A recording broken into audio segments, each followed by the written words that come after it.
네, 시작하겠습니다. 다들 많이 지치시죠? 이 과정을 우리가 한 14번 정도 더 하면은 이제 시험장에 들어가게 됩니다. 믿기지가 않죠, 그렇죠? 근데 생각보다 14번이 금방 가요. 금방 가고 뭐 했지? 이렇게 이제 생각하면은 이제 내일 모레가 시험인 그 시간이 되는데 좀 힘드시겠지만 그래도 몇 번 안 하거든요. 평생을 이렇게 살아라 이게 아니잖아요, 그렇죠? 그러니까 우리 좀 힘을 내 가지고 한번 보도록 하겠습니다.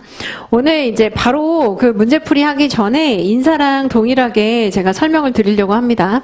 강의 계획서 한번 보시면은 강의 계획서 3페이지에 강의 진도표가 나와 있습니다.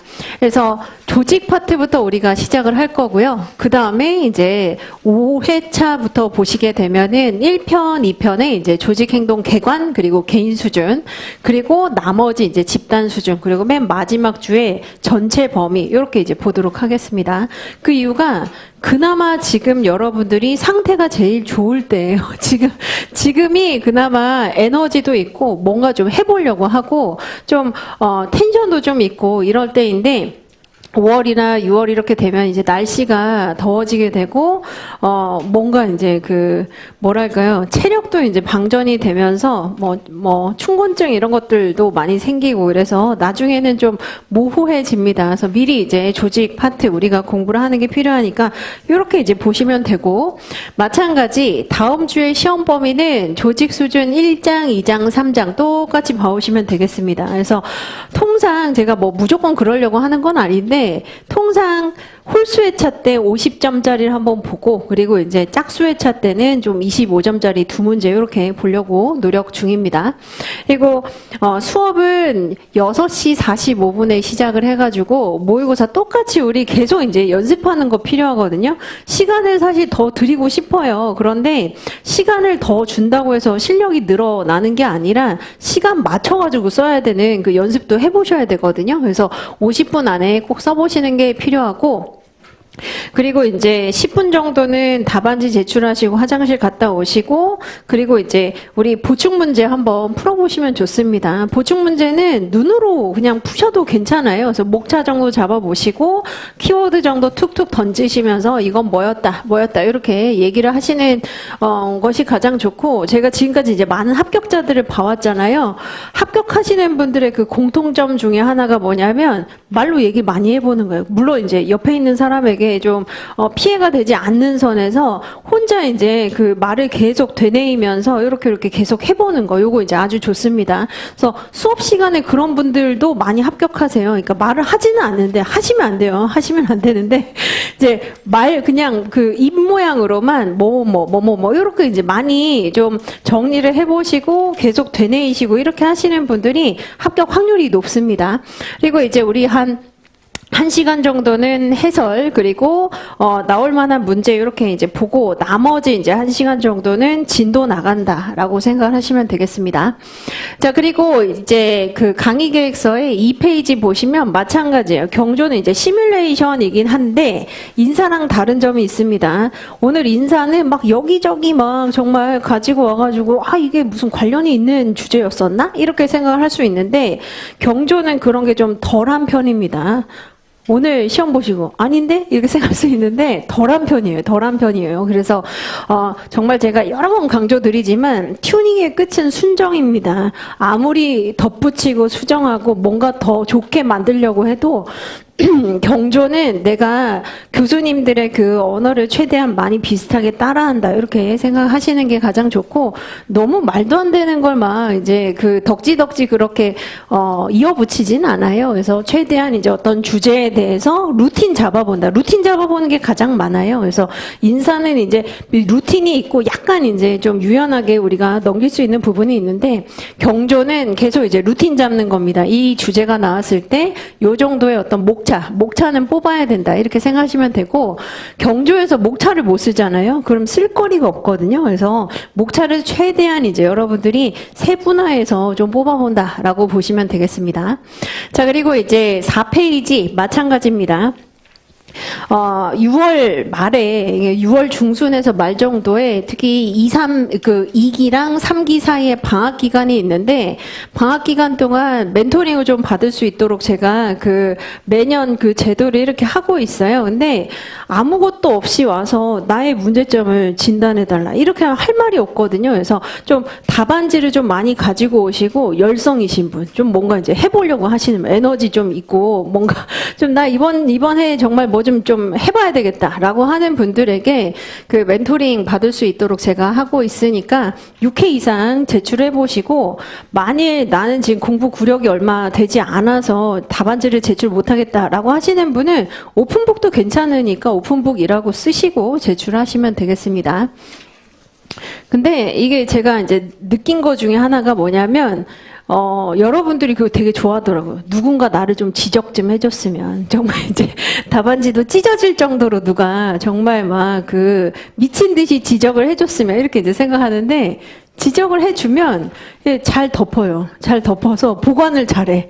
스팟 현상 아시죠, 그렇죠? 그래서 이제 캐비넷 위에 이제 올려놓고 그 다음에 독서실 책상에 이제 꽂아놓고 지적 참 잘 받았다라고 하고 고치질 않습니다. 그래서 그렇게 하시면 안 되고, 지적은 지적이고요. 그거 이제 받아가지고 빨리 고쳐야죠, 그렇죠? 그래서 만일 작년에 비슷한 문제를 풀었거나 작년에 비슷한 어떤 코멘트, 지적을 받았는데 이번에도 계속 그렇게 되고 있다. 그거는 안 고쳐지고 있는 거예요. 그래서 최대한 좀 고치는 쪽으로, 이제 고치는 거 쉽지 않지만 고치는 쪽으로 그렇게 해 주시면은 좋겠습니다. 그리고 아까 이제 인사는 제가 구성력이 중요하다라고 했었는데, 경조는 구성력이 그렇게 중요하진 않아요. 있는 걸 그대로 이제 잘 차분하게 공부를 해서 쓰시면 되는데, 갑자기 이제 경조는 뭐가 생기느냐, 제가 보니까 여러분들이 아무 문제가 없는데 경조에서 한 몇 번 이제 문제를 제대로 못 읽는다거나 아니면 답안을 못 쓰면 심리적인 압박 때문에 갑작스럽게 아무것도 못 쓰는 그런 상태가 올 수 있습니다. 물론 이것도 공부를 많이 한 사람이 그렇게 할 수 있는 거예요. 지금 공부를 많이 안 한 사람이 저 벌써 막 지금 번아웃 왔어요, 이게 아니라는 거죠. 그래서 요 입스라고 하는 거 제가 설명을 좀 드리려고 하는데, 골프에서 입스라고 하는 이 용어가 있습니다. 특정한 상황에서 심리적인 압박감 때문에 아무것도 할 수 없는 상태, 이걸 이제 입스라고 얘기를 하거든요. 그래서 골프 선수들이 이제 이런 얘기 많이 해요. 입스가 왔다. 나 지금 입스가 왔다. 뭔가 이제 문제가 없는데 다른 사람들이 나를 뭔가 좀 의식한다거나 보고 있는 것 같다. 그리고 심리적으로 이제 뭐 심박수가 증가한다거나 집중력이 저하된다거나 이런 것들이 여기에 해당이 되는 것이죠. 그래서 제가 항상 말씀드리는 게 다 똑같아요. 여기 있는 사람 다 똑같습니다. 뭔가 천재 같아 보여도 아니에요. 그래서 실수를 확대 해석하지 마세요. 실수를 확대 해석할 필요가 없고, 그리고 주변에 대한 의식도 좀 버리세요. 그러니까 다음 주부터는 이제 랭킹이 뜨잖아요. 벽에 이제 랭킹이 쭉 붙습니다. 인사는 1100명, 그 다음에 이제 경전은 800명, 이렇게 이제 붙으면 이제 여러분들이 여러분 성적을 이제 찾다가 보면은 현타 오거든요. 내가 되게 괜찮게 하고 있다고 생각했는데 완전 아니구나, 이렇게 생각할 수 있지만, 제가 이제 장담하는데 3분의 1은 공부하면서 계속 생겨요. 내년에 봐야 되겠다, 내후년에 봐야 되겠다. 3분의 1은 그렇게 되고, 나머지 한 4분의 1 정도는 몸이 아파요. 몸이 우선 아프고, 그 다음에 이제 심리적으로 이제 좀 그렇고, 그래서 결국 남는 사람은 지금 여기에 3분의 1 정도, 3분의 1 정도가 끝까지 남아서 완벽하게 쓰는 게 아니라, 그나마 교수님이 이 정도면은 흡족하진 않지만 그래 붙어라 라고 할 정도, 그 정도가 붙는 겁니다. 그리고 경조는 진짜 여러분들이 제가 항상 많이 말씀드리는데, 이 정말 중요한 게 첫째 날, 둘째 날 노 1, 노 2 보고 인사 보잖아요. 그러면 이미 이 사이에서 뭐가 이제 생기느냐, 나는 이번에 안 됐다라고 생각하는 사람이 80%입니다. 80%가 첫째 날 시험 보고 내일 뭐 열심히 해봐서 뭐예요. 어차피 이미 망쳤는데, 노 1도 망치고 노 2도 망치고 인사는 더 완전히 망쳤구나, 이렇게 생각하는데, 중요한 건 이튿날 많이 뒤집힌다는 거예요. 그래서 이런 사람도 있지만 망쳤기 주기 때문에 내가 행쟁이라도 더 잘 보고 경조라도 끝까지 봐야지. 이런 사람이 나중에 점수 이제 나오는 거 보면은 행쟁 점수나 경조 점수 훨씬 더 높아서 합격하게 되는 사례가 많습니다. 그래서 지레 여러분들이 이제 그렇게 생각하실 필요가 없고, 주변에 대한 의식, 특히 누가 제 이름 알아보는 거 아닌가요? 뭐 이러는데, 아무도 관심 없어요. 그래서 여러분들의 그 일상생활에 대해서는 일주일 동안만 이제 가십거리 될 수 있어요. 누구 봤어? 누구 이제 답안지 봤어? 최고 답안, 와, 장난 아니다. 근데 이제 다음에 다음 주에 성적이 안 좋을 수 있거든요. 그래서 그런 거는 너무 신경 쓰지 마시고, 어차피 그냥 할 사람은 자기 길 찾아가시면 되는 겁니다. 자, 그리고 수험 방법론. 똑같습니다. 제가 이제 오늘 드린 자료 중에 자료 4번째 거 보시면은 단권화 방법 써놨어요. 그래서 단권화 방법은 여러분들이 보시면 되고, 특히 경조 같은 경우에는 뭐 미사여구나 뭐 미사어구나 아니면 현란하게 쓰지 마세요. 그거보다는 오히려 유치원생처럼 쓰는 게 가장 좋습니다. 그게 정말 이해를 했다는 것이고 제대로 이제 쓸 수 있다는 거예요. 거래 비용 이론 오늘 시험 보셨잖아요. 막 뭐 많죠. 뭐 어쩌고저쩌고 장황하게 많은데 결국 뭐죠? 유치원생이 많이 거래 비용 이론 이해해가지고 설명을 한다면 기업은 비용을 리덕션, 절감하는 방식으로 운영된다. 이게 지금 이제 거래비용 이론이잖아요. 그렇죠? 그래서 절감하는 방식 중에 기능식 조직이 될 수도 있는 거고 사업부제 조직이 될 수도 있는 겁니다. 그래서 이러한 방식으로 여러분들이 살을 조금씩 이제 붙여 나가시면 되는데 쓸데없는 어떤 장황한 미사 어구 필요 없고 오히려 이제 그런 키워드 같은 것들 이제 절감이라든지 뭐 특유한 그 내용이 있거든요. 그거 잘 살리셔가지고 공부를 하시면 되겠습니다. 그리고 요거는 인사랑 똑같아요. 그래서 요거는 그냥 여러분들 읽어보시면 되겠습니다. 그리고 마찬가지, 자료 이제 그 4번째에 보시면은 여러분들이 오늘 고쳐야 될 점, 인사랑 똑같아요. 그래서 고쳐야 될 점을 객관적으로 진단받는 것도 필요하고, 특히 뭐 보시면 되냐면, 가독성 같은 거는 사실 중요하지는 않긴 합니다. 그런데 내용이 잘 갇혀 있으면은 가독성은 그렇게 크게 문제가 되지 않아요. 딱 느낌이 오거든요. 저도 딱 봐도 4페이지, 5페이지 안에 여러분들의 사실 이제 답안지가 상등급인지 아니면 중등급인지 하등급인지 이게 이제 느낌이 바로 와요. 바로 오고 이게 끝까지 그 강도가 유지가 돼야 되는데 그렇지 않은 경우에는 이제 문제가 될 수 있기 때문에 그때 이제 중요한 게 좀 더 이제 가독성을 그 다음에 올리는 것이고 가독성 자체가 막 엄청 중요하고 이건 아닙니다. 그래서 내용을 충실하게 제가 이제 항상 말씀드리는 게 키워드 밀도를 높여야 된다. 그래서 밀도를 높이시고 오늘도 이제 시험 보시면서 느끼시는 게 분명히 있으셨을 거예요. 대부분은 이제 개념입니다. 개념을 알고 있다고 착각하지만 개념을 명쾌하게 쓰는 사람 사실 그렇게 많지 않아요. 그래서 거의 한 10명 중에 3명 정도만 개념을 명쾌하게 쓰지 제가 지금까지 봤을 때 한 7명 정도는 개념을 명쾌하게 쓰지 않습니다. 그래서 그런 이제 좀 부족한 부분 그런 것들을 빨리빨리 여러분들이 고치시기 바랍니다. 자, 그래서 요것도 이제 한번 같이 보시면은 경조 같은 경우에는 25점짜리는 특히 막 그런 거 쓰지 마세요. 환경이 급변하고 있다. 막 블러 현상이라든지 3차원 모델이라든지 뷰카의 시대 이런 거 쓰지 마시고 그게 오히려 나는 초짜다. 이거를 이제 반증해 주는 것이기 때문에 그거보다 그냥 쓰라고 하는 거 쓰세요. 쓰라고 하는 거 쓰시고 부제 달아주시고 학자 기억나시면 학자 좀 써주시고 키워드 밀도를 빵빵하게 올리는 게 훨씬 더 중요합니다. 그리고 25점은 이제 쓰라고 하는 거 쓰시면 되는데 50점은 그렇게 큰 논리라든지 인사 관리에서 엄청난 논리 이런 거 필요는 없긴 없어요. 그래서 우선은 그냥 쓰는 거 다 해결을 빨리빨리 하신 다음에 마지막에는 이제 항상 관리자의 시사점이잖아요. 그렇죠? 그래서 관리자의 시사점으로 여기에 해당되는 내용을 좀 써주시면 되는데 오늘 문제가 좀 어려운 문제에 해당이 되는 것이죠. 그래서 한번 같이 문제 풀어보도록 하겠습니다. 자, 그래서 문제 한번 같이 보세요. 문제랑 해설지 보시면 되겠습니다. 문제랑 해설지.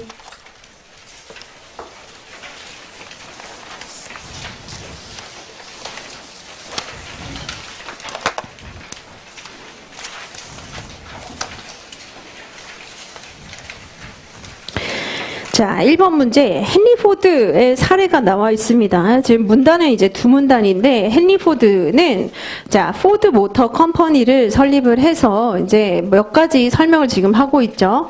대량 생산, 그리고 컨베이어 벨트 시스템, 그리고 3S 시스템에 따른 포드 시스템을 활용하게 되었고, 자, 다섯 번째 줄 넘어서 이제 보시면, 여섯 번째 줄에 기능별 전문성과 생산의 효율성을 높이기 위한 A 조직 구조를 채택하게 됩니다. 라고 설명하고 있습니다. 여기서 이제 힌트가 뭐죠? 기능별 전문성, 그리고 생산의 효율성을 높이기 위한, 이게 이제 중요한 그 키워드죠. 그쵸? 자, 그리고 이제 1920년대 들어서게 되면, 자, 슬로원이라고 하는 사람이 세 번째 줄에 GM에서 일을 하게 되는데, 포드의 이런 조직 구조는 빠르게 대응하기가 어렵다. 환경 변화에 빠르게 대응하기 어렵다고 비판을 하면서 독립된 사업부, 서로 다른 디자인과 품질, 기능이 겹치지 않게 세분화했다. 이게 이제 힌트죠. 그렇죠? 그래서 비조직 구조를 도입하게 되었다라고 설명을 합니다. 그래서 물음 1, 물음 2, 물음 3이 있는데 한번 해설지 보면서 우리 같이 이해를 해보도록 하죠. 해설지 이제 한번 펼쳐보세요. 자, 사례 문제에서는 이제 쟁점을 찾는 게 중요하죠. 그렇죠? 근데 노동법처럼 너무 막 좀 뭐랄까 치밀하게 그렇게 하지는 않고 우리 통상 그 사례 문제는 교수님이 혹시라도 놓칠까 봐 힌트를 좀 많이 주는 편입니다. 그래서 여기에서 우리 충분히 이제 힌트 찾을 수 있고 이건 아주 어려운 사례는 아니죠. 그래서 A 그리고 B 조직 구조의 개념, 상황, 요건, 장단점에 대하여 설명하시오라고 문제 물었습니다.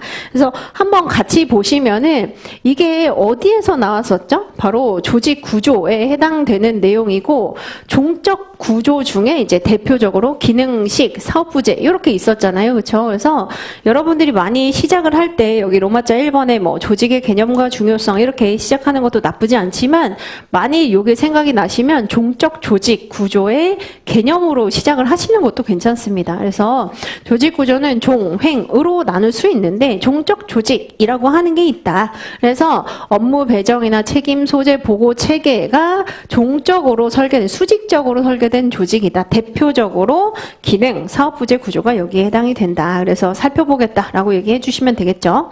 자, 그래서 이제 로마자 2번으로 바로 넘어가 보세요. 로마자 2번에 사례에 해당하는 A 조직, B 조직 이렇게 이제 아예 목차에서 여러분들이 얘기를 해주시는 게 아주 좋습니다. 교수님이 찾지 않게 하는 게 가장 좋아요. 왜냐하면 교수님이 찾으면 이상한 게 자꾸 보여요. 여러분들의 흠결이 보입니다. 그래서 자세히 보면 볼수록 이상한데? 이거 아닌데? 이런 게 이제 보이기 때문에 확실하게 그렇지 약간 좀 멀리서 그렇지 이렇게 보는 게 가장 좋은 답안이에요. 그래서 그렇게 하시려면 목차에다가 아예 이런 방식으로 병기를 해주시는 게 좋죠. 포드가 채택한 조직 구조는 기능식 조직 구조다. 이렇게.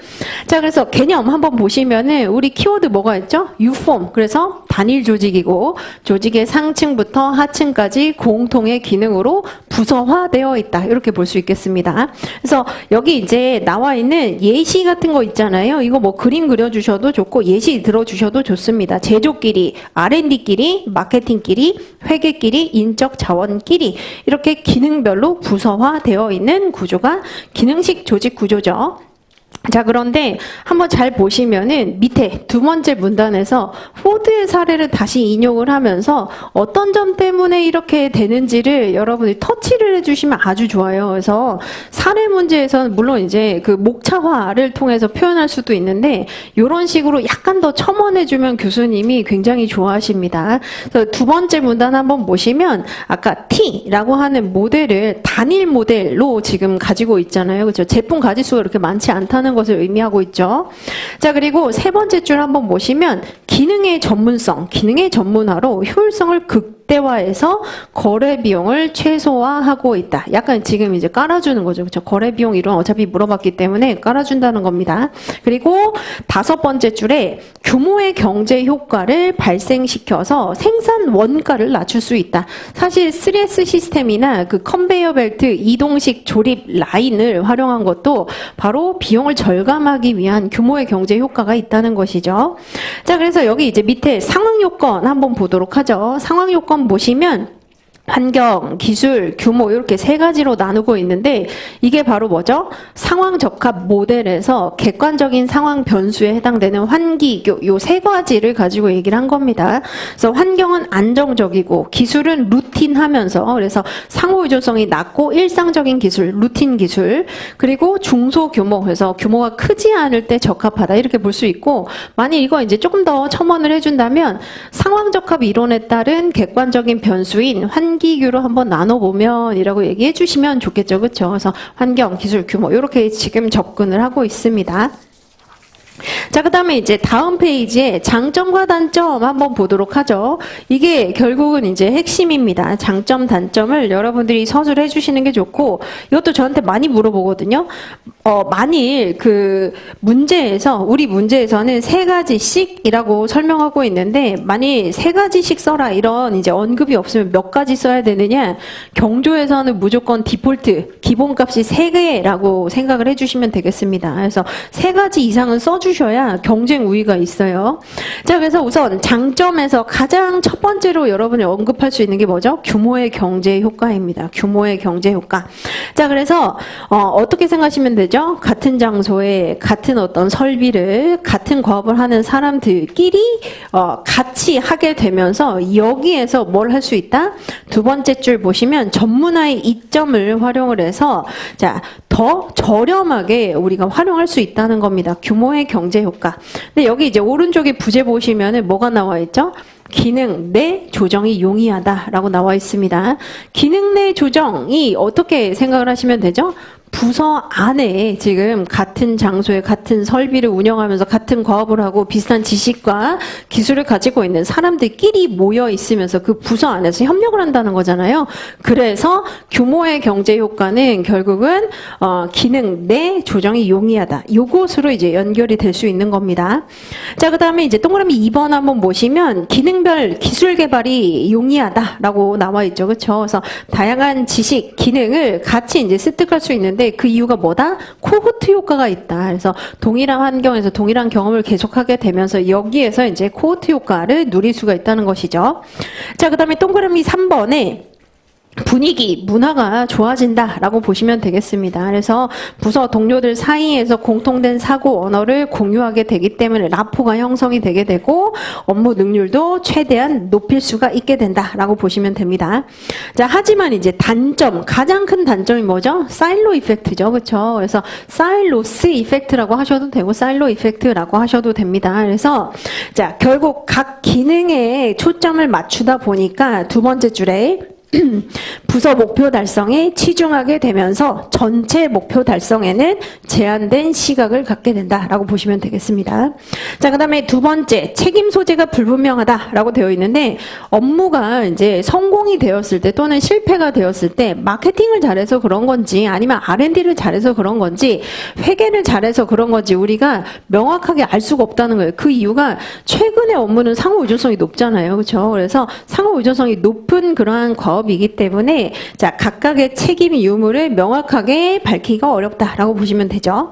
자, 그다음에 환경 적응과 혁신이 곤란하다라고 나와 있습니다. 그래서 그 이유가 뭐냐면 그래서 환경 적응이라고 하는 것은 외부의 소비자나 고객이 뭘 원하는지를 빠르게 민첩하게 우리가 따라가야 되는 것이잖아요. 그렇죠? 그런데 환경 변화 자체에 우선 관심이 없고 자기 부서에 그리고 그 기능 부서 안에 아젠다 안건에만 이제 관심이 있기 때문에 또 변화 적응도 어렵고 조직을 재구성 재편하는 것도 어렵다는 겁니다. 원래부터 이제 이 기능별로 되어 있었기 때문에 조직 구조 개편이 이렇게 흔한 일이 아니라는 거예요. 그래서 조직 구조 개편도 굉장히 어렵다라고 보시면 되겠습니다.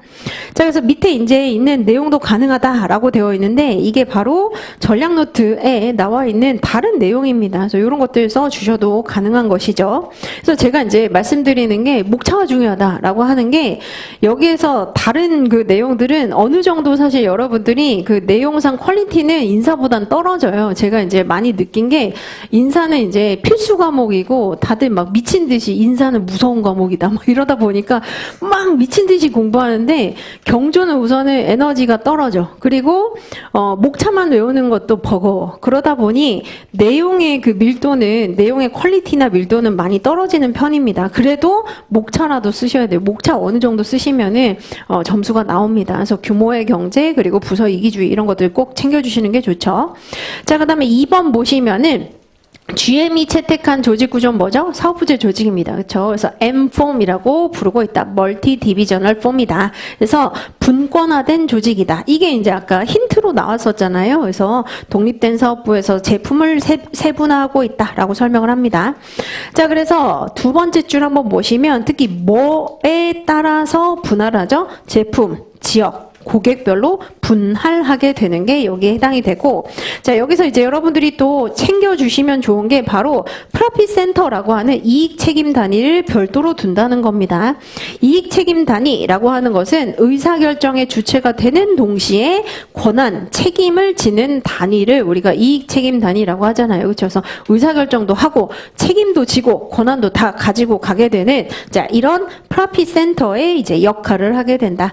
독립채산제다라고 이제 보시면 되고, 전략 사업 단위라고 불리우기도 합니다. 그래서 대규모 조직이죠. 그래서 이 안에 이제 있는 그림이 기업 안에 기업, 그렇죠? 그래서 대규모 조직이 여기에 해당이 됩니다. 그래서 마찬가지 그냥 이렇게 넘기시기보다 터치를 해주시면 좋죠. 그래서 3페이지에 보시면 세 번째 줄에 GM은 어떠한 측면에서 여기에 해당이 되는지를 터치를 조금 이제 더 해준 겁니다. 그래서 전사적인 목표를 설정을 하고 사업부 간에 자원을 배분하고 아까 세분화하고 차별화하고 분권화하고 이런 것들 있잖아요. 이게 결국은 다섯 번째 줄에 분권화를 통해서 거래 비용을 최소화할 수 있기 때문이다. 이렇게 볼 수 있겠습니다. 그래서 그게 가장 지금 적합한 방식이라는 것이죠. 자, 그래서 이제 상황 요건을 보시면은 이것도 환기, 이렇게 나눠볼 수 있겠습니다. 환경 같은 경우에는 두 번째 줄에 불확실성이나 변동성이 큰 거. 그래서 아까 고객이 요구하는 디자인이나 제품이나 이런 것들이 다변화됐다는 거예요. 그렇죠? 그래서 참고로 GM 제가 1기 때 설명드렸을 때는 대형차, 중형차, 소형차 라인으로 이제 나눴었다. 그래서 대형차 중에 이제 고급 라인이 캐딜락, 그리고 이제 소형차 중에 쉐보레, 이런 식으로 나눈 게 바로 GM의 사례에 해당이 되는 겁니다. 그래서 소비자들의 니즈가 많아졌다는 거예요. 그렇죠? 그래서 환경이 불확실하고 변동성이 컸다. 자, 그다음에 기술에 있어서는 아까 이제 루틴으로 이제 우리가 개념 정의를 했었다면 여기는 넌 루틴에 해당이 되겠죠. 그렇죠? 그래서 비일상적인 기술을 활용한다. 상호 의존성이 높고 복잡하고 비일상적인 기술을 활용한다라고 보시면 되고, 자, 조직 규모는 당연히 이제 큰 조직입니다. 그래서 큰 조직 안에 독립 채산제를 운영을 하게 되면서 복잡한 조직을 여러 가지로 세분화하는 그런 환경에 적합하다라고 보시면 되죠. 자, 그리고 이제 장점과 단점인데 제가 이제 뭐라고 말씀드렸느냐, 이렇게 이제 뭔가 좀 대변하는 이런 문제가 나오면은 크로스 체크로 여러분들이 이런 것들을 유념해서 서술을 해주시면 좋아요. 그래서 여기 장점, 단점 보시면 우선 단점부터 먼저 보세요. 단점에 뭐가 나와 있는 거죠? 아까 기능식 조직의 이제 장점이 사업부제 조직의 단점이 되잖아요. 그렇죠? 그래서 규모의 경제 효과를 오히려 상실하게 된다. 이거 이제 바로 단점으로 얘기를 해주시면은 교수님이 훨씬 더 이제 인식하는 데 더 도움이 되겠죠. 그렇죠? 그래서 그 이유가 기능별 조직에서는 공동 장소, 공동 시설, 공동 과업을 수행하지만 여기에선 중복해서 배치를 해야 되잖아요. 그죠? 각 기업 부문에 중복 배치를 해야 되기 때문에 규모의 경제 효과가 줄어들게 된다라고 보시면 됩니다. 그래서 중복 배치 또는 중복 설치라고 하는 게 이제 키워드죠. 자, 그다음에 동그라미 2번 한번 보시면 제품 라인 간 기능 조정이 곤란하다라고 나와 있습니다. 자, 조직에서 통상 라인이라고 하는 것은 업무의 흐름이나 명령 계통을 의미하거든요. 그래서 업무의 흐름이나 명령 계통에 있어서 같이 이제 협력을 도모하는 게 어렵다는 거예요. 그래서 제품 자체가 독자적으로 분리가 되어 있고, 그리고 협력을 위한 인센티브가 없기 때문에 라인 밸런싱이 안 된다. 이렇게 보시면 되겠습니다. 자, 그다음에 아까 이제 기술 전문화 추구가 가능하다. 그게 바로 기능식 조직의 장점이었는데 여기에서는 기술 전문화 추구가 곤란하다. 왜냐하면 삼성 삼성 같은 경우에 반도체를 가전제품 사업부에서도 쓰고 모바일 전자에서도 쓰는데 이거 같이 협력하지는 않잖아요. 그러다 보니까 기술 전문화 추구가 곤란하다. 이렇게 이해하시면 되겠습니다. 자, 그다음에 이제 장점을 한번 다시 회귀하셔가지고 보시면 가장 이제 중요한 장점 중에 하나가 최종적인 성과를 강조한다는 거예요. 그래서 모바일 전자 또는 뭐 가전제품 또는 이제 호텔 신라 각각 독립 채산제로서 그리고 아까 이익 책임 단위라고 했었잖아요. 그렇죠? 그래서 이익 책임 단위로서 판매 수익에서 제조 비용을 뺀 그만큼의 책임을 지게 된다라고 보시면 되겠습니다. 자, 그다음에 환경 변화에 대한 신속한 대응. 이게 이제 아까 기능식 조직의 단점이었었는데 자, 고객이 원하는 어떤 그 크기라든지 제품이라든지 질이라든지 이런 것들을 계속 우리가 변화시킬 수가 있다. 신속한 적응이 가능하다. 자, 그 다음에 사업부 내 기능 간 조정이 용이하다라고 나와 있습니다. 기능 간 조정이 용이하다. 이건 뭐죠? 부서들 간의 협력이 굉장히 잘 도모된다. 이렇게 보시면 되겠죠. 그렇죠? 그래서 기능 간 조정도 마찬가지. 동어 반복 쓰지 마시고 기능이 뭐 조정이 된다. 이렇게 쓰지 마시고 부서들끼리의 협력이 잘 이제 추구될 수 있다. 이렇게 설명을 해주시는 게 여기에 해당이 되는 것이죠. 그래서 모바일 전자, 삼성전자 모바일 사업부에서는 이 극대화를 위해서 어떻게 하게 되죠? 마케팅, R&D, 뭐 제조 다 이제 협력을 한다는 겁니다. 그래서 기능 부서들 간의 협력을 도모하다 보니까 기능 간의 조정이 용이하다. 이렇게 이해하시면 되겠습니다. 그리고 이하의 내용도 이제 그 전략 노트에 나와 있는 내용이니까 똑같죠. 자, 그 다음에 이제 뭘 보시느냐? 거래 비용 이론에 그 대한 내용이 지금 분설적으로 지금 설명이 되어 있는 겁니다. 그래서 같이 한번 보시면 거래 비용의 개념, 거래 비용의 발생 원인, 계층제의 형성 이유, 최적 규모 이렇게 이제 설명하고 있는데 우선 이제 교수님이 착한 교수님이 들어오면 최대한 이제 써야 될 그 목차를 어느 정도 러프하게는 이제 주는데 그렇지 않으면 그냥 거래 비용 이론 이렇게 이제 낼 수 있다는 것이죠. 그래서 여기에 나와 있는 게 이제 루틴화된 내용입니다. 그래서 이 정도는 여러분이 이제 정리를 해 두시는 게 필요하죠. 자, 우선 거래 비용 개념 이거 누가 얘기하죠? 로널드 코지가 얘기하죠. 그렇죠? 그래서 학자 2명 나오잖아요. 코지 1명 나오고 윌리엄슨 한 번 나오기 때문에 코지를 먼저 이제 로마자로 설명을 해주는 겁니다. The Nature of the Firm이라고 하는 기업의 본질이라고 하는 논문에서 거래 비용의 개념을 제시를 하게 됩니다. 자, 특히 두 번째 문단의 첫 번째 줄 보시면 둘 이상의 서로 상이한, 즉 다른 경제 주체들 간의 재화나 서비스를 교환하는 데 들어가는 재반 비용, 이걸 우리가 거래 비용 이렇게 표현을 하죠.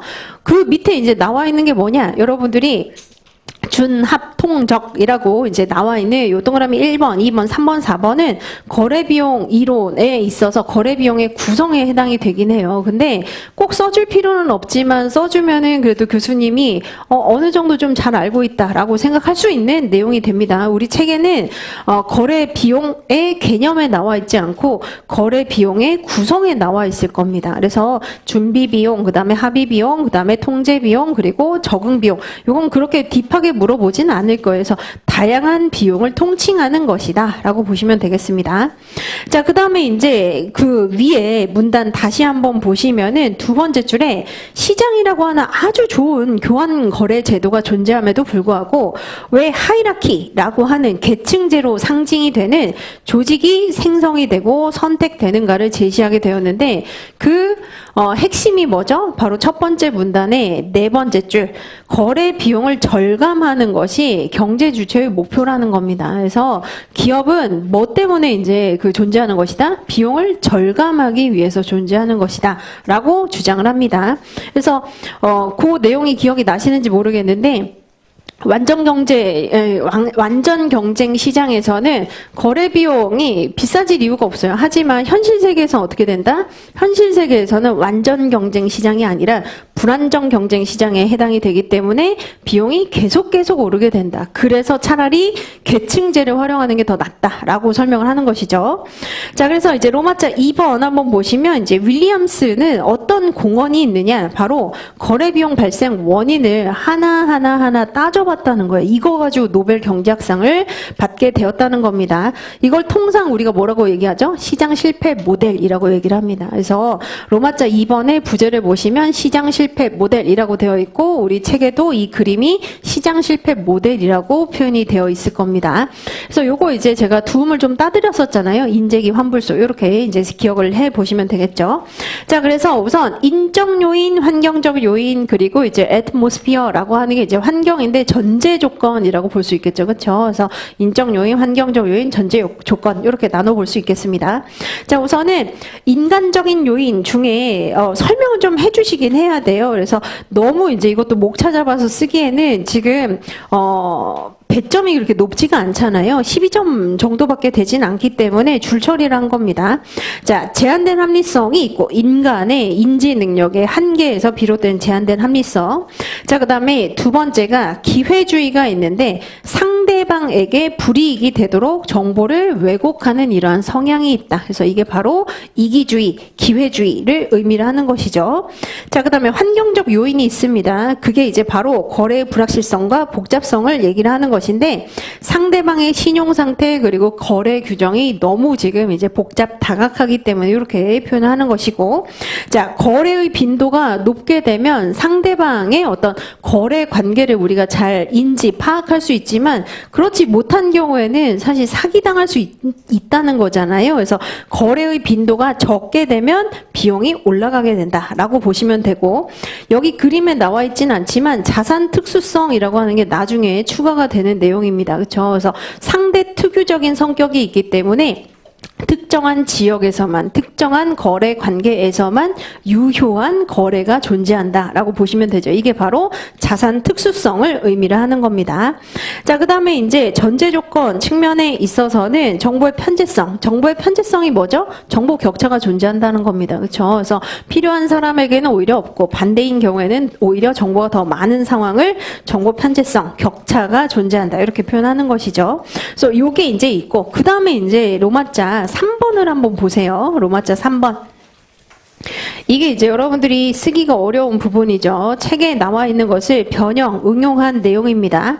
자, 계층제 형성의 이유는 뭐죠? 우선 세 가지 정도가 있긴 있는데 이 중에서 하나는 꼭 써주셔야 되는 겁니다. 비용 절감이죠. 그렇죠? 그래서 트랜잭션 코스트, 즉 거래 비용의 리덕션이라고 하는 거래 비용을 절감하기 위해서는 하이라키라고 하는 것을 활용하는 게 적합하다라고 코즈가 얘기를 했었죠. 그렇죠?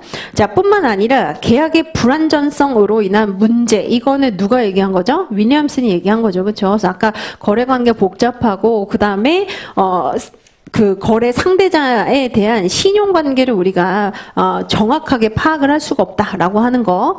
자, 그 다음에 자원 배분을 가장 효율적으로 할 수 있는 방법이 계층제를 형성하는 방법이라는 겁니다. 그래서 요 세 가지를 다 써주진 못한다 하더라도 비용 절감은 꼭 여러분이 써주셔야 되는 것이죠. 그렇죠? 비용 절감을 위해서는 이제 하이라키를 우리가 활용을 해야 된다. 자, 그래서 이제 2번 한번 보시면 기업의 최적 규모를 지금 이제 그래프로 설명을 하고 있습니다. 그래서 조직화 비용과 거래 비용의 합이 최소가 되는 지점이라고 이제 표현을 하고 있는데, 요 그래프 같은 경우에 이제 요걸로 우리가 한번 이해를 해보도록 하죠. 그래프 같은 경우에 자, 우선 X축은 뭐죠? 규모죠. 그리고 Y축은 재반 비용입니다. 자, 규모가 커지면 커질수록 관료제가 되니까 관료제를 운영 유지하게 되는 비용, 이걸 이제 조직화 비용이라고 표현하고, 자, 거래 비용은 계층제를 활용해서 정보를 손쉽게 그리고 더 유리한 그 입지에서 계약이나 협상할 수 있잖아요. 그렇죠? 그래서 거래 비용은 오히려 줄어들게 됩니다. 그래서 조직화 비용과 거래 비용의 합이라고 하는 총합, 그렇죠? 이게 최소가 되는 바로 이 지점이 적정 규모다. 이렇게 이제 보시면 되는데, 문제는 여러분들이 어떻게 이제 표현할 수 있냐면, 몇몇 분이 이제 방학 기간에 이게 나올 거라고 생각을 해서 그런지 이제 물어보시더라고요. 이 그래프로 본인이 설명을 하고 싶은데, 왼쪽이 기능식 조직이고 오른쪽이 사업부재 조직이라고 설명하는 게 논리적으로 모순이 있느냐, 이렇게 물어보신 분이 있습니다. 이렇게 하시면은 사실 애매해요. 왜냐하면 기능식 조직이나 사업부재 조직이 지금 보시는 것처럼 규모가 중소규모 또는 대규모인 것은 맞지만 반드시 왼쪽에 있는 게 기능식 조직에만 해당이 되고 오른쪽에 있는 것이 사업부재 조직에만 해당되리라는 확신은 없습니다. 어떻게 보시면 되냐면 기능식 조직이 여기까지도 이제 해당이 될 수도 있는 거잖아요. 그렇죠? 그래서 너무 이걸 이분화해가지고 왼쪽은 기능식이고 오른쪽은 사업부재다라고 할 수는 없다는 겁니다. 그래서 이걸 그렇게 표현하시기보다는 상대적으로 이제 왼쪽 구간에 있는 뭐 A 구간이다라고 생각을 하시면은 A 구간에 있는 경우에는 상대적으로 B 구간에 있는 경우보다는 조직 구조의 규모가 작아서 기능식 조직에 해당할 확률이 높다 이렇게 해주셔야 되는 것이지 너무 단적으로 바로 기능식 조직은 여기에 해당되고 여기는 사업부재 조직이다 이렇게 하시면 안 됩니다. 그래서 상대적인 규모가 이렇게 있기 때문에 그러할 확률이 있다 이렇게 설명을 해주시는 게 더 좋겠습니다. 그래서 이거 이제 워딩으로 어떻게 표현하고 있느냐? 자, 2번에 보시면 첫 번째, 두 번째 줄이 이제 핵심이에요. 규모가 커질수록 어떻게 된다? 조직화 비용이 높아지고 규모가 작을수록 오히려 정보 검색이나 협상이 불리해져서 계약 체결 비용이 높아진다. 즉 거래 비용이 높아지게 된다는 거죠. 그래서 이 두 가지를 합한 총합의 가장 낮은 지점이 적정 규모가 된다라고 보시면 되겠습니다. 그 다음에 이제 문제가 여러분들이 항상 아리까리하다, 헷갈린다라고 하는 게 1-3번인데 한번 이거 잘 보세요. 여러분들이 이 흐름을 이제 잡아야 됩니다. 우리가 지금까지 뭘 공부를 한 거냐면 1번이랑 2번을 공부를 한 거예요. 그래서 큰 틀을 잡아보시면 조직, 하이라키라고 하는 게 왜 형성이 되느냐. 비용을 낮추려고, 그렇죠? 그래서 비용을 절감시키기 위함이다. 그래서 코즈는 거래 비용에 대한 개념을 제시를 했었고 그리고 여기에서 이제 거래 비용이 어떤 것으로 구성되는지 거래 비용의 구성 요인에 대해서는 윌리엄슨이 이제 주장을 한 것이다. 자, 그래서 이제 조직이 형성이 되면 처음부터 대기업이 만들어지는 건 아니잖아요. 그렇죠? 중소기업이 만들어지게 됩니다. 그래서 기능식 조직이 만들어지게 되고 장점, 아까 우리가 봤었던 것이 규모의 경제, 단점은 사일로 이펙트 이런 것들이 존재한다. 근데 이제 한번 잘 보시면은 기능 내, 기능 간으로 지금 설명을 하시오라고 얘기를 하고 있기 때문에 아까 규모의 경제 효과가 뭐라고요? 기능 내, 조정 비용이 저렴한데 그냥 그렇다가 아니라 이유를 같이 써주셔야 되는 거죠. 이유는 같은 장소, 시설, 설비 그리고 과업을 유사한 것을 하는 사람들이 모여있기 때문에 그 기능 부서 안에서 갈등 해결이 쉬워서 저렴하다는 겁니다.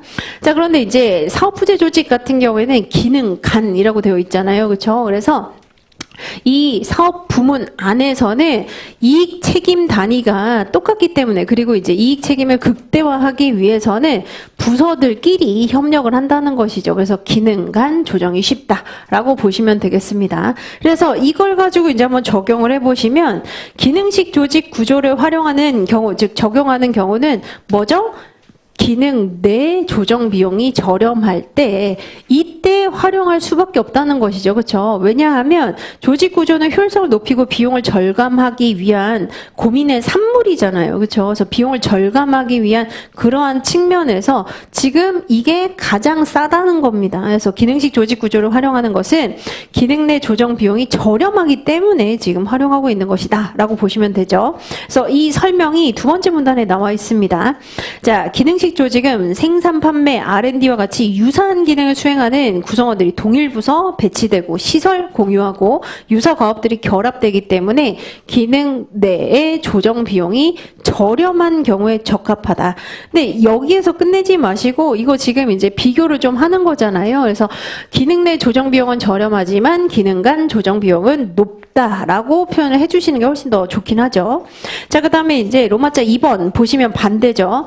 기능 간 조정 비용이 더 저렴한 게 사업부재 조직입니다. 그래서 두 번째 문단 한번 보시면 각 기능이 사업 부서의 최종 이익 목표를 위해서 유기적으로 협력을 하기 때문에 자, 기능 부서들 간의 조정 비용이 저렴한 이점을 활용해야 되는 경우 운영하게 된다. 하지만 이 안에서 이제 결국은 모든 시설이나 이제 자원이 분산되어 있기 때문에 분산에 있어서는 뭐가 이제 문제가 된다? 기능 내 조정 비용은 오히려 더 높아지게 된다. 이렇게 보시면 되겠습니다. 그래서 로마자 1번, 로마자 2번 이렇게 생각을 해주시면 되고 여러분들이 어디가 이제 헷갈리는지 제가 알고 있는데 아니 조직은 계속 순환한다면서요. 그리고 팽창한다면서요. 그래서 우리가 여기서 이걸 이렇게 단정적으로 얘기할 게 아니라 기능식 조직도 언젠가는 사업부재 조직이 되고 사업부재 조직도 언젠가는 다른 조직으로 변환할 수 있기 때문에 이 변환의 메커니즘을 얘기해 줘야 되는 거 아닌가요? 라고 하는데 행정학 책이나 조직 이론 책에 보면은 대부분은 뭐라고 이제 사실 아닌 그 책을 제가 본 적이 없습니다. 기능식 조직은 통상 다 이걸로 얘기해요. 기능 내 조정 비용이 저렴할 때 가장 비용을 절감할 수 있다. 이렇게 얘기를 합니다. 마찬가지 사업부재 조직 같은 경우에는 기능 간 조정이 가장 저렴할 때 사업부재 조직을 쓸 수밖에 없다. 이렇게 얘기를 하고 있는 겁니다. 그래서 이동하는 거는 이 다음에 이게 이러니까 이쪽으로 가야죠. 이런 메커니즘으로 얘기할 필요 없다는 거예요. 그래서 바로 기능식 조직 구조는 기능 내에 조정 비용이 저렴하고 사업부재 조직 구조는 기능 간 조정 비용이 저렴할 때, 즉 비용을 절감시킬 수 있는 그런 고민의 산물이기 때문에 각각 이렇게 쓸 수밖에 없다는 겁니다. 이렇게 정리하시면 되겠다. 그래서 괜히 여러분들이 제가 이거 이제 문제 내보면은 많이 틀리는 것 중에 뭐가 있느냐. 그래프로 얘기하면 되게 좀 멋있어 보이니까 아까 규모, 그래서 조직화 비용, 거래 비용 이렇게 한 다음에 조직화 비용, 그 다음에 거래 비용인데 조직화 비용 옆에다가 사업부재 조직, 그 다음에 거래 비용 옆에다가 기능 조직 이렇게 이제 쓰는 경우도 있고 이걸 이분화해가지고 여기는 기능식이고 여기는 사업부재 조직이다. 이거 아니라는 겁니다. 이렇게 쓰시면 안 되죠. 이거는 아니고 비용을 아까 나눠 봤을 때 조직화 비용, 그다음에 거래 비용의 총합이 가장 이제 낮은 지점이 적정 규모가 되는데 통상 이 A 구간에 해당이 되는 경우에는 규모가 적기 때문에 규모가 작기 때문에 그래서 기능식 조직에 해당할 확률이 있다는 것이고 B 구간에 해당되는 경우에는 규모가 상대적으로 이제 크기 때문에 사업부재 조직에 해당할 확률이 있는 것이지 여기 뭐 예를 들면 여기 어드매쯤에 여기 정도의 이제 기능식 조직이 있을 수도 있는 거잖아요. 그렇죠? 그래서 너무 확언해가지고 이거는 이거고 저거는 저거다 이렇게 쓰시면 안 된다는 겁니다. 그래서 요건 요렇게 이제 꼭 정리를 해두시되 만일 여러분들 중에 이제 난 내공이 있다. 나는 보통 내기가 아니야. 라고 하는 분을 여기 이제 마지막에 사실 마지막 또는 이제 처음에 뭘 쓸 수 있냐면 챈들러의 모형을 쓸 수 있습니다. 챈들러 모형 뭐죠? Structure follows strategy라고 얘기를 했었잖아요. 그렇죠? 그래서 자, 환경, 전략, 조직 구조, 운영 방식이 핏이 맞으면 성과가 난다라고 하는 게 이제 챈들러 모형인데 지금 이제 그 문제를 보시면은 기능식 조직은 지금 전략이 뭐죠? 싸게 효율적으로 많이 지금 이제 만들어내는 게 그 전략이고 GM 같은 경우에는 싸게 많이가 아니라 제품별로 고객별로 세분화시켜서 그게 전략이라는 거잖아요. 그렇죠? 그래서 전략에 따라서 조직 구조가 지금 핏이 맞으면 성과가 난다라고 하는 챈들러 모형에 딱 맞아 떨어질 수 있습니다. 그래서 여러분들이 뭔 소리야? 이렇게 할 수 있는데 다시 한번 이거 보세요. 문제를 다시 한번 보시면은 제가 설명을 드릴게요. 자, 여기서 이제 묻지는 않았지만 나는 조직 이론을 좀 잘 알고 있다라고 하는 경우에 뭐를 더 뭐 서론 또는 이제 마지막에 첨언할 수 있냐면 챈들러 모형을 첨언을 할 수 있다는 겁니다. 서론 또는 결론에서. 물론 이거 다 쓴 다음에요. 그래서 챈들러 모형이 뭐죠? 환경에서 전략, 그리고 전략에서 조직 구조나 관리 방식이 핏이 맞아야 성과가 난다 이렇게 주장을 한 거잖아요. 그렇죠? 그러면 생각을 해보시면 지금 그 포드 같은 경우에는 전략이 뭔 거죠? 효율적으로 많이 생산하는 거, 그죠? 모델 T 하나를 가지고 굉장히 많이 생산하기 위한 전략을 지금 구사하고 있다는 겁니다. 3S라든지 컨베이어 벨트 시스템이라든지 이런 것들도 전략이라고 할 수 있는 거잖아요. 그렇죠? 그래서 저렴하게 능률적으로 가장 많이 이제 생산할 수 있는 전략에 따라서 그 구조나 방식이 뭐라고요? 기능식 조직이라는 거예요. 그래서 포드 같은 경우에는 3S라든지 그다음에 컨베이어 벨트 시스템을 활용을 해서 기능식 조직 구조를 이제 운영을 하게 되고 이게 핏이 맞으면 성과가 난다는 거죠. 근데 GM 같은 경우에는 이게 아니라 세분화하는 거잖아요. 독립된 이제 사업 부문을 여러 가지로 만들어서 소형차, 중형차, 대형차 이런 식으로 지금 만들고 있는 거죠. 그래서 다변화시키고 다각화시키는 게 바로 사업부재 조직의 핏이 맞습니다. 그러면 뭐가 날 수 있다? 성과가 날 수 있다. 이렇게 이제 설명을 할 수 있는 것이죠. 그래서 Structure follows strategy라고 얘기를 했듯이 바로 전략에 맞는 구조와 방식을 선택하게 되면 이때는 이제 성과가 나게 된다라고 보시면 되겠습니다. 그래서 요것도 사실은 첨언할 수 있는 내용 중에 하나이긴 해요. 근데 우선은 중요한 거는 1문, 2문, 3문을 이제 잘 서술을 해 주실 때 효과성이 있는 것이죠. 자, 그다음에 이제 바로 우리 스칸 모형 한번 같이 보도록 합시다. 스칸 모형. 스칸 모형은 제가 이제 그 쉬는 기간 동안 뭐 다 그 행정학이나 아니면 경영조직이나 뭐 1차, 뭐 2차 다 이제 찾아봤는데 조직 이론 중에 가장 많이 나온, 그러니까 우리 시험뿐만 아니라 뭐 공무원 그 시험이라든지 아니면 다른 뭐 경찰 시험이라든지 그 내용이 들어간 행정학이 들어간 모든 시험에서 가장 빈출된 거는 스칸 모형입니다. 그래서 스칸 모형은 우리 시험에 나오긴 했었잖아요.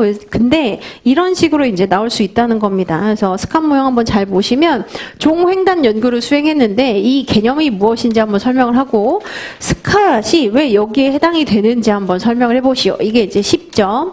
그 다음에 이제 2-2문에서 얘기를 하고 있는 게 3-4상안에 해당이 되는 내용을 한번 써봐라 라고 하는 게 40점이죠. 그렇죠? 그래서 한번 같이 좀 보도록 하겠습니다. 해설지 한번 보세요. 해설지 보시면 자, 우선 그 종단 연구, 횡단 연구 설명을 해 주실 필요가 있습니다. 종단 연구라고 했을 때 중요한 키워드가 시간의 경과, 시간의 흐름에 따른 변화의 양상을 우리가 접근을 하는 것이다 라고 얘기를 해 주실 필요가 있죠. 그렇죠? 그래서 이게 이제 바로 종단 연구입니다. 자, 그다음에 횡단 연구는 특정한 시간의 단면을 기준으로 해서 그 특성을 파악하거나 자료를 수집하는 연구를 의미를 합니다. 그래서 특히 스칸 모형 같은 경우에 어떻게 하고 있죠? 1900년에서 1930년까지에 대한 그 시간의 단면 하나, 그 다음에 1930년에서 이제 그 60년 전까지의 하나, 그 다음에 60년, 70년 하나, 그 다음에 나머지 70년 이후, 요렇게 이제 보고 있잖아요. 그렇죠? 그래서 이게 바로 횡단 연구에 해당이 된다는 겁니다. 자, 그래서 스캇 연구, 특히 이제 여러분들이 뭘 살려주시면 좋으냐? 자, 여러분들 책에 나와 있는 그 내용에 있어서는 이 모형이 있긴 한데 굳이 우리 스칸 모형이 나오면 막 이제 이거 하나하나 막 장인 정신을 한 땀 한 땀 쓰실 필요는 없어요. 그래서 제가 이제 추천하는 게 이 모형 그대로 그냥 다 그리시면 너무 시간 소요가 심하니까 그거보다는 제가 수업 시간에 알려드린 요 3가지씩 있는 이 기본 모형 그려주시는 게 충분히 괜찮고 여기에서 이제 이거 얘기를 해주시면 되죠. 레셔널 그리고 내추럴 그리고 오픈 시스템이라고 하는 바로 이 명칭을 살려주셔서 설명을 해주시면 되겠습니다. 그래서 스캇은 이 모형에서 바로 1900년대에서 1970년대 이후까지 즉 시간의 흐름도 지금 이제 담아내고 있고 시간의 단면에 따라서 어떠한 이론이 연구가 되어 있는지 다양한 상황의 그 이론 특성을 다 수집을 해서 지금 연구를 하고 있다. 그래서 이제 여기에 해당이 된다는 것이죠. 그래서 스칸 연구, 종단 연구, 횡단 연구가 여기에 해당이 됩니다. 그래서 맨 마지막 줄 보시면 이러한 이유들로 인해서 자 바로 레셔널, 내추럴 그리고 오픈 시스템이라고 하는 명칭을 명명하고 있다라고 보시면 되겠습니다. 자 그다음에 이제 여러분들이 사실 1상안이나 2상안은 잘 설명할 수 있어요. 근데 이제 자신이 없는 게 삼상한이랑 사상한이죠. 그렇죠? 그래서 삼상한, 사상한만 물어볼 수 있습니다. 그래서 삼상한, 사상한 우선 여러분들이 어떻게 잡아주시면 되냐면 이건 상황적합론을 지금 다 통칭하는 거잖아요. 그렇죠? 그래서 만일 A이면 그때는 이제 B를 채택하는 게 적합하다라고 하는 상황적합론이 여기에 해당이 됩니다. 그리고 사상한 같은 경우에 가장 이제 유명한 게 쓰레기통 모형이거든요. 그렇죠? 그래서 마치가 주장을 했었던 의사결정에서 쓰레기통 모형, 그 다음에 칼 와이게 조직화 이론은 사실 메인은 아니에요. 그리고 피터센게 이제 학습 조직론, 요거 이제 이렇게 두 가지 적어주시면 되는데 이게 이제 아마 고민일 겁니다. 상황 적합론이라고 했을 때 뭘 적어야 되느냐? 자, 여기 한번 잘 보세요. 삼상한, 사상한과 관련해 가지고 로마자 2번, 7페이지 로마자 2번 보시면 자, 삼상한은 자, 바로 상황적합 이론이 여기에 해당이 된다. 그래서 2번에 이제 주요 이론을 보시면 상황적합론이라고 나와 있는데 개념 우선 얘기를 해주셔야 되는 거죠. 맨 밑에서 세 번째 줄에 조직 유효성, 즉 성과를 높이기 위한 원베스트 웨이가 있다는 것을 부정하고 조직과 환경과의 적합성을 이루어질 수 있도록 조직 변수를 조정, 통제하는 게 필요하다라고 주장하기도 했고 로렌스와 로시가 분화와 통합이라고 하는 것을 이제 활용을 해서 상황 적합론을 설명하기도 하잖아요. 그래서 그걸 이제 개념에서 설명을 해주셔도 됩니다.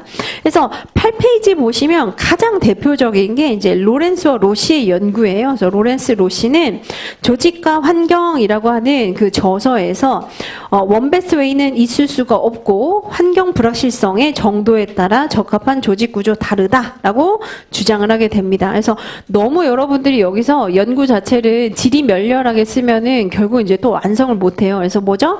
풀시컨이라고 하는 세 가지 산업 불확실성의 환경 불확실성의 정도에 따라서 세 가지로 분류를 했고 여기에서 분화 또는 이제 차별화 그리고 통합이라고 하는 개념을 제시하게 되었다라고 얘기해 주시면 되겠습니다. 자, 분화라고 하는 게 뭐죠? 조직 구조나 아니면 관리자들의 성향이 서로 다르다는 것을 우리가 분화라고 공부를 했었고, 자, 그 다음에 통합이라고 하는 것은 목표 달성을 위해서 이제 연결성을 가져야 된다는 것이죠. 이걸 우리가 통합이라고 부르고 있습니다. 그래서 공원과 한계 한번 보시면은 원베스트 웨이가 지금까지 있다고 생각했었는데 아니다라고 하는 것을 이제 알게 되었고, 1967년 연구잖아요. 그렇죠? 최초로 이제 제시를 한 것이고, 자, 어떤 부분에 우리가 초점을 맞춰야 되는지 조직 설계의 지침이 될 수 있는 방법을 구체적으로 얘기를 해주고 있다라고 볼 수 있겠습니다. 하지만 한계점 한번 생각을 해보시면 같은 상황에 있어도 어떤 기업은 망하기도 하고 어떤 기업은 성공하기도 하기 때문에 이러한 부분에 있어서 논리적인 설명력이 부족하다라고 얘기할 수 있겠습니다.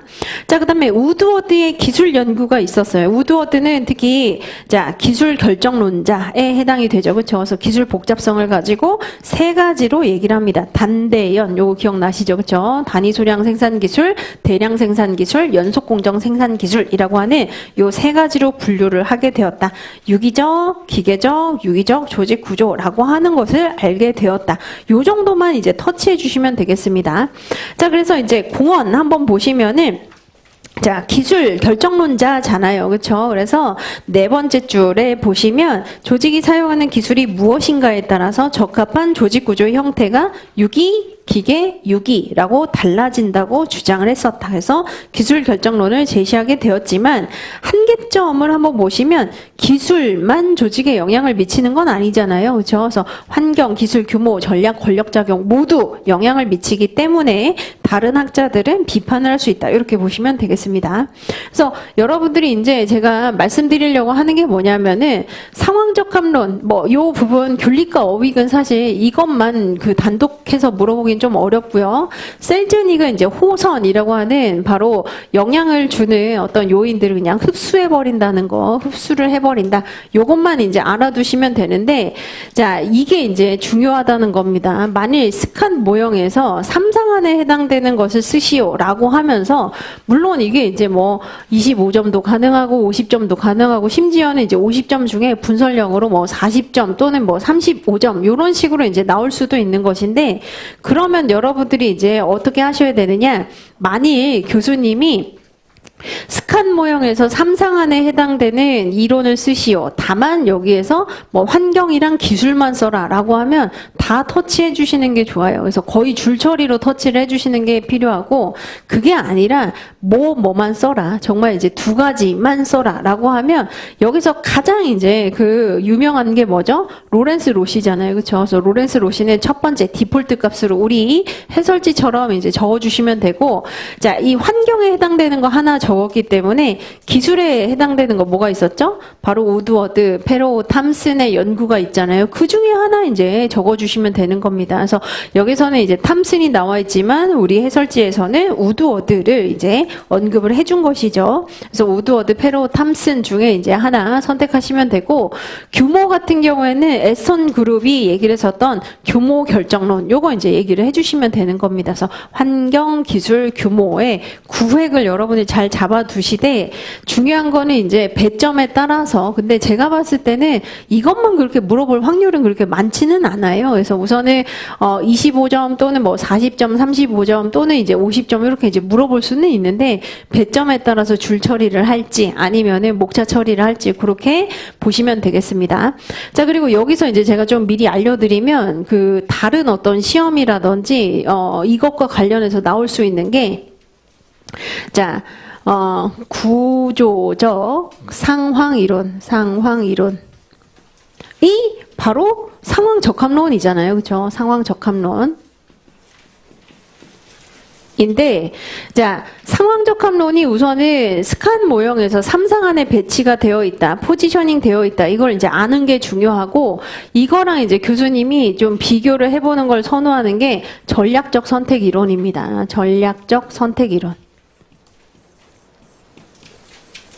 이렇게 이제 비교를 해요. 그래서 문제를 어떤 식으로 낼 수 있느냐, 그냥 우선 스칸 모형은 싹 잊어버리시고, 자, 1번 문제, 1문에 50점짜리로 문제를 낸다면, 뭐 예를 들어서 1-1문에서 35점 또는 이제 40점으로 35점 또는 40점으로 상황적합론에 있어서 뭐 환경 연구 하나, 기술 연구 하나, 규모 연구 하나, 이런 식으로 한번 설명해 보시오라고 문제 내고, 1-2문에서 전략적 선택 이론을 설명해 보시오. 이거 이제 전략적 선택 이론 사실 그렇게 많지는 않거든요. 그래서 요거는 이제 배점이 뭐 40점까지는 아니라 하더라도 뭐 30점이면 여기에서 뭐 10점 요 정도로 내고, 그 다음에 이제 뭐 물어볼까요? 비교해봐라. 비교, 차이점 비교를 해봐라. 뭐 5점 또는 10점, 뭐 이런 식으로 이제 낼 수가 있겠죠. 자, 뭐가 다르죠? 우선 전략적 선택 이론은 상황적 합론을 비판, 확장하면서 이제 주장을 한 거잖아요. 그렇죠? 그래서 대표적으로 상황적 합론에 해당되는 게 바로 챈들러 모형입니다. 그렇죠? 챈들러는 전략 결정론을 주장을 한 학자고, 챈들러가 1962년에 이것을 주장을 했다면 전략적 선택 이론은 1972년에 존 차일드가 주장을 한 거잖아요. 그렇죠? 그래서 환경 중에서 유리한 것만 전략적으로 선택해서 이제 살아나가게 된다라고 했기 때문에, 자, 이거는 이제 결정론이고 이거는 임의론이라는 거 뿐만 아니라 또 뭘 비교를 할 수 있죠? 여러분들이 특히 비교해라 라고 하면 어려움을 겪는 게 뭘 비교를 해야 될지 모르겠다 라고 했을 때 특히 그 내용을 생각을 해보시면 되죠. 에슬리 반데벤의 그 연구에서 결정론이냐 임의론이냐 그리고 개별 조직이냐 조직군이냐 라고 하는 걸 가지고 여기 포지셔닝이 되어 있는지를 생각을 해보시면은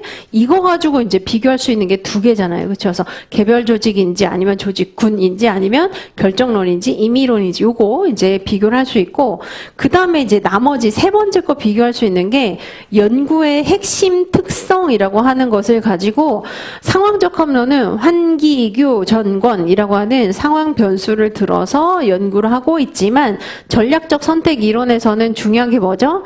바로 환경 해석 능력, 창의적인 이제 CEO 또는 뭐 의사결정권자들의 어떤 환경에 대한 창의적인 해석 능력이 중요하다. 여기에 초점을 맞추고 있다. 그래서 초점이 다르다는 것을 연구의 초점이나 핵심 속성이 다르다는 거 이렇게 비교를 해주시면 세 가지 정도 이렇게 비교를 할 수 있게 됩니다. 그래서 요거 이렇게 이제 많이 물어볼 수 있어요. 그래서 우선은 구조적 상황 이론을 써라라고 하면 가장 중요한 게 배점을 잘 확인하신 다음에 몇 가지를 써야 될지 아마 이제 주어지게 될 겁니다. 그래서 몇 가지를 쓰게 될지를 가지고 줄 처리할지 아니면은 목차 처리를 할지 요거를 이제 결정을 하시고 그 다음에 전략적 선택 이론 이렇게 이제 문제 낼 수 있다는 거 꼭 알아두시면 좋겠습니다.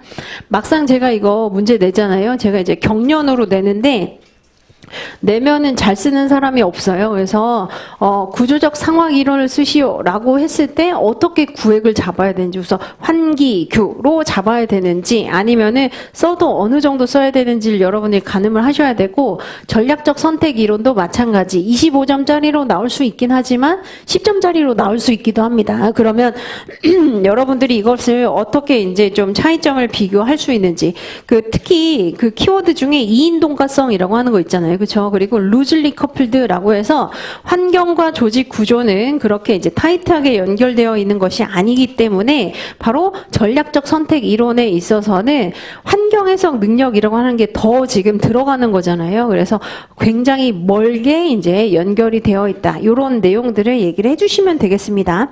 자, 그다음에 10페이지에 이제 피터 생게의 학습 조직 이론이 있습니다. 그래서 피터 생게의 학습 조직 이론은 스칸 모형에서 사상안에 해당되기도 하고 우리가 조직 파트에서 제6장을 보면 변화와 개발이라고 해서 맨 마지막에 시계, 사공팀이라고 하는 지금 이 해설지에 나와 있는 학습 조직의 그 구성 요소 스타 모형으로 이제 얘기를 하고도 있죠. 그렇죠? 시스템적 사고, 즉 전체적으로 보자. 개인적인 어떤 능력, 숙련, 전문성이 필요하다. 그리고 멘탈 모형이라고 하는 게 이제 팀 효과성을 얘기를 하는 것이고 공유 비전, 청사진이 필요하고 배우는 자세, 능동적으로 대응하는 태도, 팀 학습이 필요하다라고 하는 시계 사공팀 요 5가지를 제시하고 있는 게 피터 생게의 학습 조직 이론입니다. 그래서 변화하는 조직에 있어서는 요 5가지 필수로 필요하다라고 얘기를 하는 것이죠. 그래서 맨 마지막에 나와 있는 내용입니다. 그래서 제가 이제 뭘 알려드리려고 하는 거냐면 우리 시험 문제에서는 이따가 이제 기출문제 제가 다 가지고 왔기 때문에 한번 보시면 스칸 모형은 노멀한 문제를 물어봤어요. 그냥 우선은 기본적인 그 각 상한의 특징, 그 다음에 각 상한에 해당되는 이론들을 쓰시오라고 하는 거 물어봤지만 제가 봤을 때는 3상한만 묻거나 아니면 4상한만 묻거나 특정한 상황을 묶어가지고 뭐 아니면 이럴 수도 있죠. 2상한이랑 3상한 또는